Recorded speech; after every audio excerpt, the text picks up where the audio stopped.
دي لما جانا بنتي ترضى عننا، استني بس، استني انت انت عامله لنا ايه؟ كوكتيل. كوكتيل ايه؟ عباره عن ايه؟ قولي لي.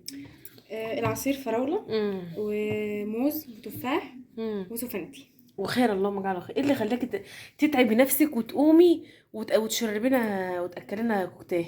مش عارفة بس هي جت في بالي. كنت عايزة اعملها الصراحة. فرضتي عني انا بقى، قلت ايه؟ اما كفايه كفايه كفايه يا حبيبتي. حلو. اه، بصراحه شكرا للاستاذه جنى، شكرا شكرا. عفوا. مسحي لنا بقى الخلاط، الحته اللي وقعت دي لو سمحتي، عشان خلاط يتعمل نظيف. جزاك الله كل خير. ايوه، بتعمل ايه بقى؟ حط اكيد الكوكتيل. الشوب ده لامك، صعب تدلعها بما انها مكسوره، صح؟ صح. كدابه قوي على فكره، عشان الشوب ده لمين؟ الشوب ده لمين بس عشان اكون فاهم؟ لقيتك شوف ايه؟ ما حط البتاع حبيبتك ده على الارض.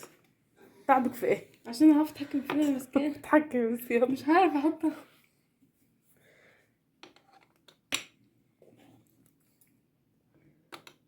اشرب العصير بيها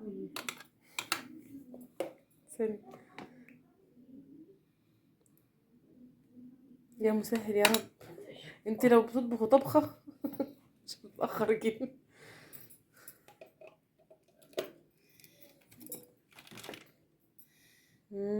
يا جماله، يا جماله، يا جماله. ميرسي.